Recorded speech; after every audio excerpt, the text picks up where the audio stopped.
Hello, I'm Carl Tasker Jr. here at Tasker Lincoln in Cranston, Rhode Island. And what we have here today is the 2020 Lincoln Aviator.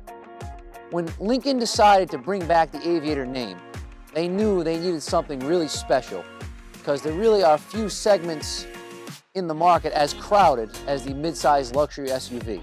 And what we have here is a vehicle with best-in-class power, technology, safety, and I think styling. I'd like to take a few minutes today to take you for a quick spin so you can see how outstanding of a vehicle this is and maybe encourage you to come in and test drive it yourselves. Follow me. Before we hop in the car, I just want to take a second. Look at the interior. The wood, the aluminum, the color of the leather. The attention to detail in this vehicle is unlike anything Ford Motor Company has ever made. You open the door and you know you're about to get into a very, very nice car.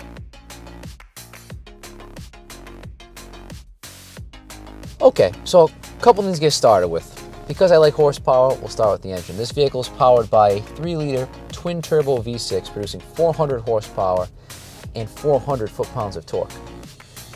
And if that's not enough, there's also a hybrid version coming out with over 600 foot-pounds of torque. So we're talking best-in-class power, which is awesome.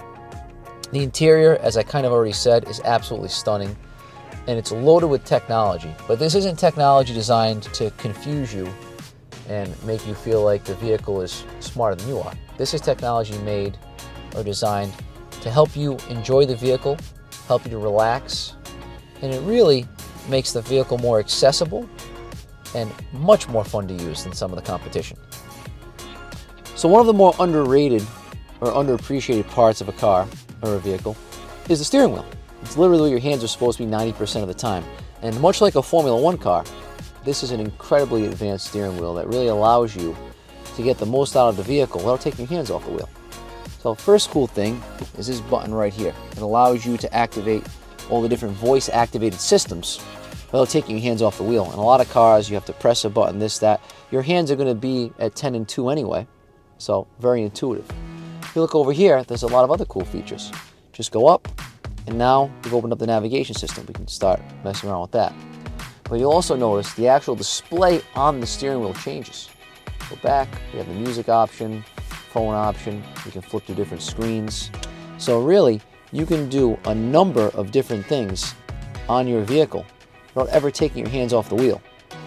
Go to the center console, beautiful brushed aluminum, beautiful high gloss accents. We have 3 modes of heated seat. Last person that drove this was very cold, so they have the heated seat on, and they also have the heated steering wheel on.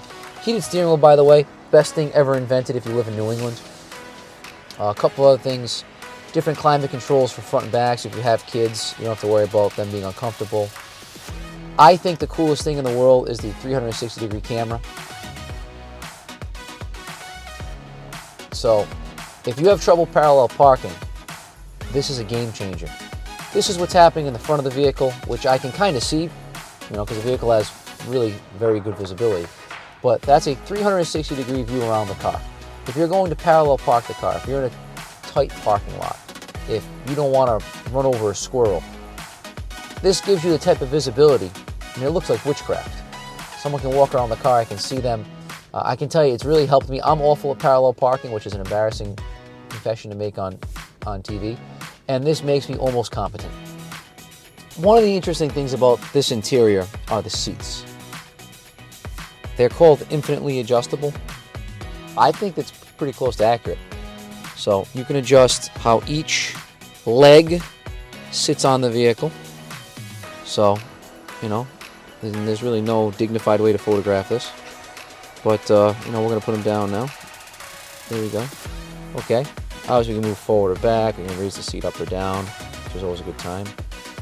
In effect, incline. And this seat will go nearly flat, which if you're going on a long drive, you can just take a nap. And it just keeps going, literally.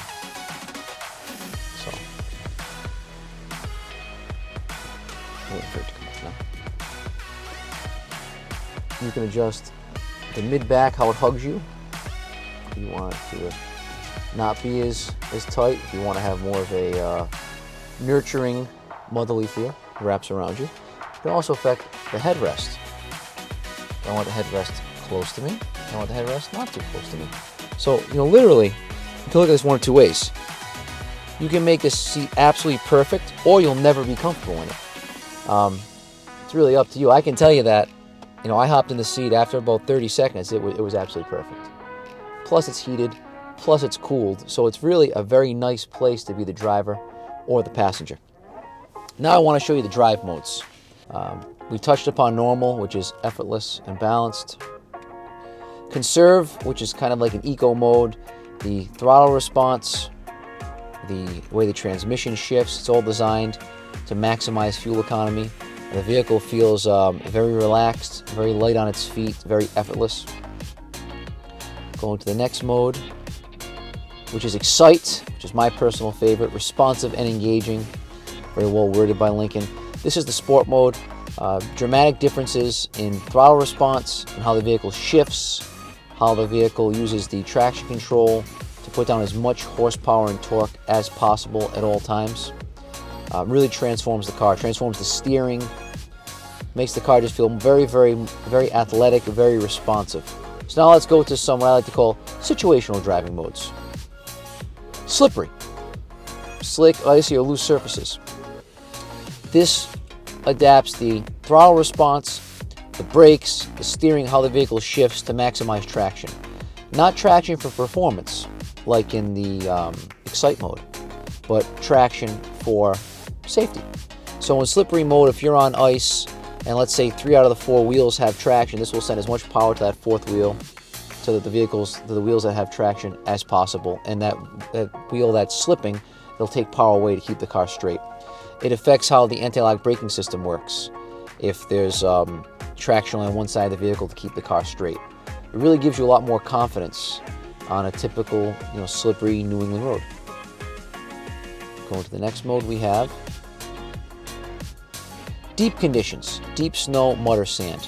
Now the first thing you're going to see is the traction control is off. That's the yellow icon in the top left of the instrument cluster. So in deep conditions, if you've ever driven in more than 5 or 6 inches of snow, the last thing you want to do is stop. You want to maintain momentum. So the vehicle adjusts itself, it shuts off traction control. It allows you to keep the wheels spinning to break traction, but it also allows you to not completely break traction and just sit there and do a burnout. The key to driving in snow is momentum. You want to keep the vehicle moving. Even if you're moving at 2 miles an hour, you don't want to stop. So this adjusts how the vehicle puts down the power, how the throttle works, how it shifts to keep everything smooth, but to keep the vehicle moving. At the end of the day, all of these different modes, slippery, normal, conserve, excite, they're all designed to let the vehicle do the work. You're in a different driving condition, you're in heavy snow, you're in rain, you want to go for a sporty ride. Select the proper mode and the car does everything for you.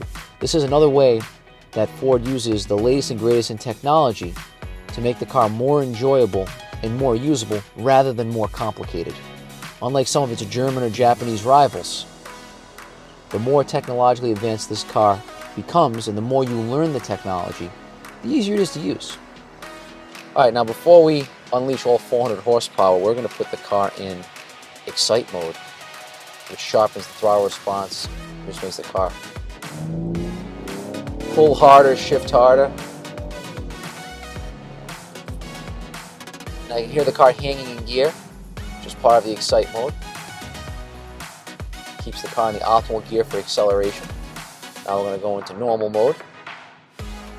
You'll immediately feel the car shift and relax, which is pretty cool.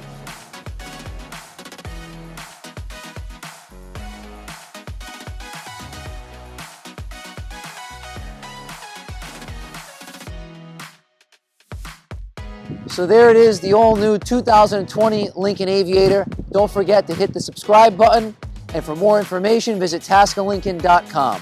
You will be satisfied.